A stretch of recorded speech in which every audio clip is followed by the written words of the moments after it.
Merit is a concept that a lot of Westerners have trouble warming up to, which is ironic.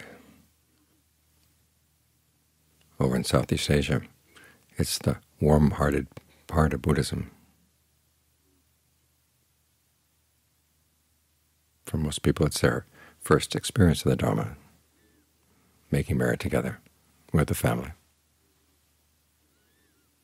You know how in horror films they like to start out with a very ordinary group of people doing something pleasant so that the horror becomes a big contrast. Well, often horror films in Thailand will start with a family going to the monastery to make merit. Everybody's happy together, doing something that's really good. They feel good about it. And then when the horror comes, it makes it even more horrible.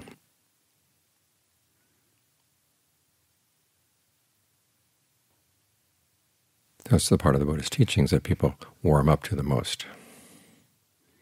Part of the problem here, of course, may be simply the English translation of the word punya as merit.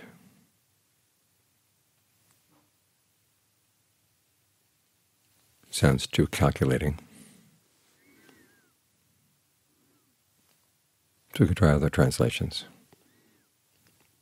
You look at the way the word functions in the Pali Canon, and often it's the opposite of evil, so it's goodness. When you're generous, when you're virtuous, when you develop thoughts of universal goodwill, it's a form of goodness. And the Buddha himself offers another translation when he talks about how acts of merit are another word for happiness. So the happiness that comes from goodness.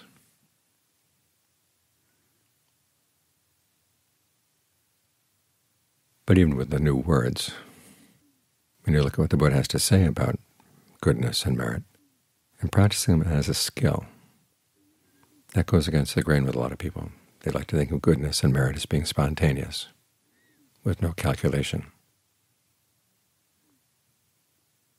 And here the Buddha is talking about developing these things as a skill, thinking about your generosity, thinking about your motivation, thinking about your gift, thinking about who you want to give it to, putting extra thought into your precepts, extra thought into what's the best way to develop goodwill for all beings.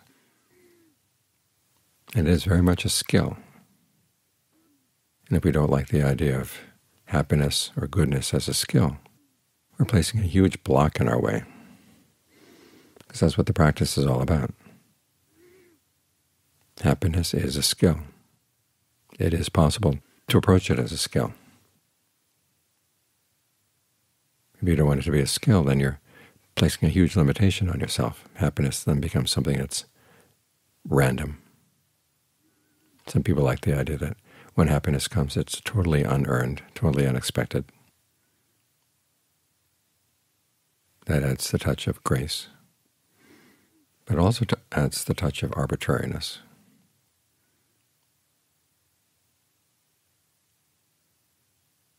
There was a book I was given when I was a teenager, Cosmic Consciousness, the first book of comparative religion I ever read. And the author talks about his experience of cosmic consciousness, and he goes through different religions and finds evidence that all the great religions have had people who've had moments of cosmic consciousness when everything opened up and they saw the oneness of the world, and they're belonging to that oneness. And he emphasized the fact that it was always spontaneous. He talks about how Buddhism cultivated cosmic consciousness, at least that's what he thought.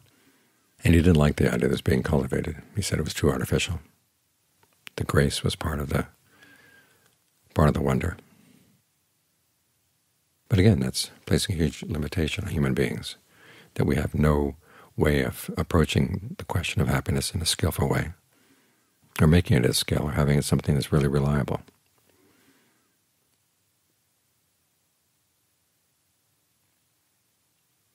So learn to think about happiness as a skill, as a positive thing.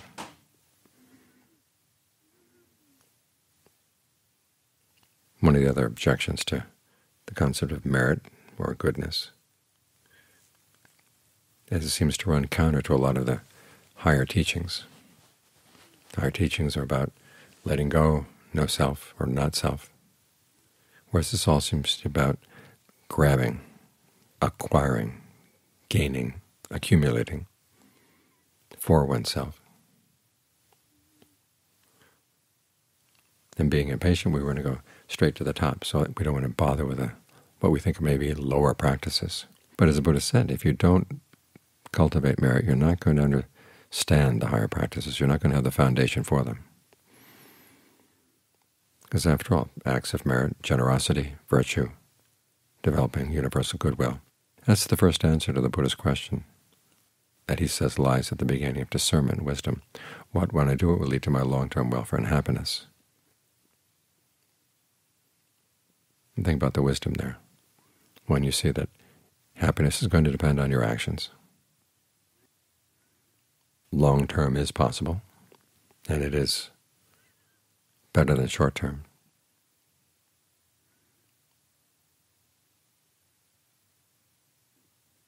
But as you engage in acts of merit, you find you learn other lessons as well. It teaches you your power to shape your world to begin with. You notice as you observe the precepts, you become a different person, the world around you becomes a different world. When you're generous, the mind becomes a lot more spacious. And again, you find yourself with better people, with a better relationship to other people.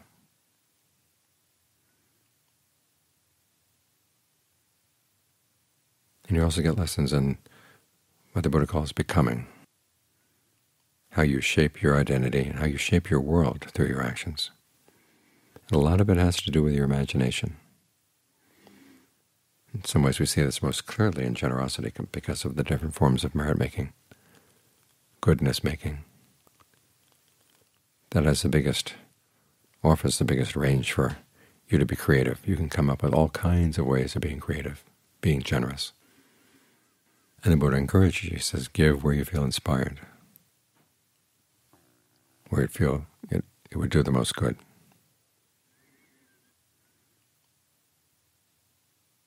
And so there's a wide range of gifts that would be appropriate, people it would be appropriate to give with. He basically says, if you feel inspired to give to anybody, don't let anybody get in the way. But then again, you have to think about it. This is going to be a skill, because we all have limited resources, limited time. So you have to think about where would you get the best results for your generosity. This is when it turns into a skill. That's where the Buddha has you think about your motivation, why you're giving, what do you expect to get out of it. The lowest, of course, is just thinking, I'm going to get this back with interest. The highest is, as he says, it's an ornament for the mind. Something that makes the mind beautiful.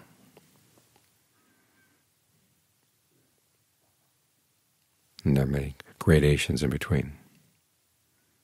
In terms of the recipient, you want to give to someone who's free of passion, aversion, or delusion, or someone who's working on the path. And as far as the gift itself, you want to give in season, something that's appropriate, something that doesn't harm you or anybody else in giving.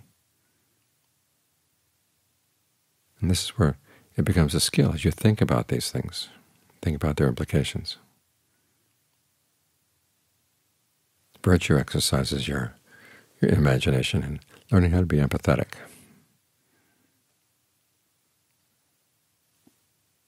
So you've taken the precept against killing, and you've got pests in the house. If they're ants, you have to learn how to think like an ant. Cockroaches, you have to learn how to think like a cockroach. What is it that's attracting them? And how can you attract them away?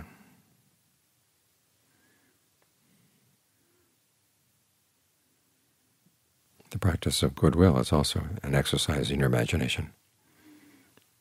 Realizing that you can have goodwill for people you really don't like.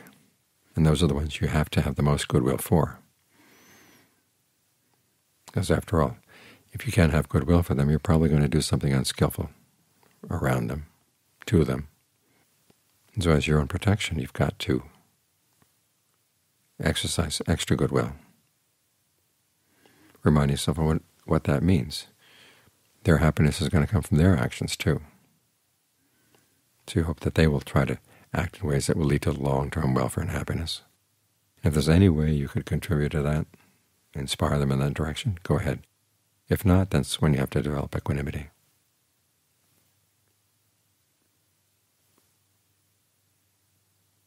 But you still mean them no harm. That changes our relationship to the people around us in pretty radical ways, because a lot of times we treat the people we like well, and the people we don't like, we don't treat them well. We have to learn how to imagine ourselves as different people, because after all, they are Brahma Viharas. Goodwill, compassion for all. We're lifting our minds, making our minds more expansive. And it's in this way that happiness does become a skill. Now, when you're the recipient of someone's merit, someone's generosity,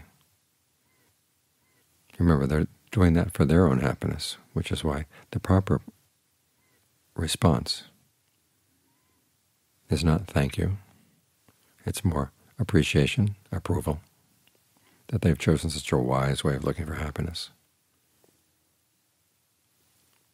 You express your admiration.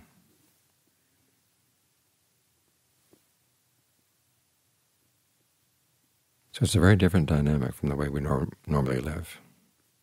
But here at the monastery, we're living in what can be called an economy of gifts. Nobody's doing anything as part of a transaction. It's all people voluntarily trying to develop their merit, trying to develop their goodness, trying to develop their happiness through their goodness.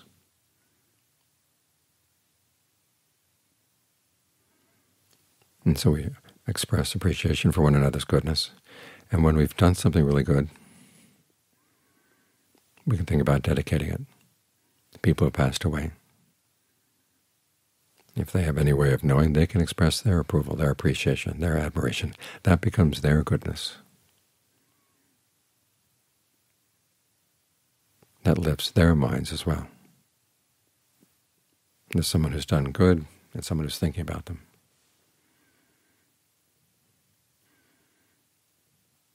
So when you look for happiness this way, you are creating a different kind of world around you. And that's a great lesson in wisdom.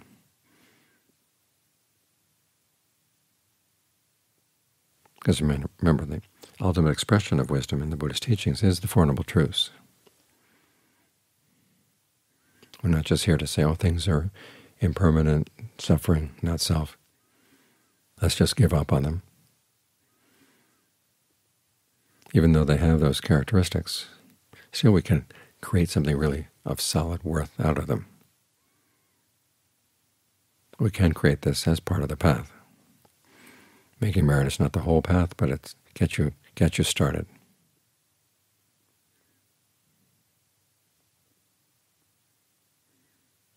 Dedicating merit reminds you that you're not the only person who benefits from your being on the path. So try to warm your heart around this practice.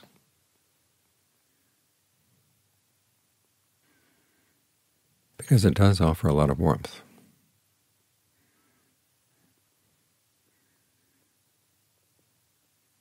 In those horror films in Thailand, the film usually ends with the family going back to the monastery after the horror has ended. They're back making merit again.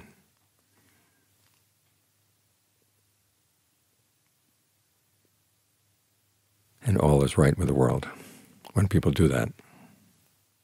Now we may not have the whole world making merit, but we can start with our corner.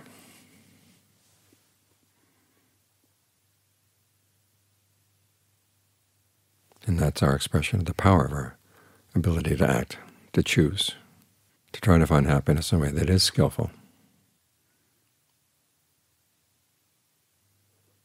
and do our best to master happiness as a skill.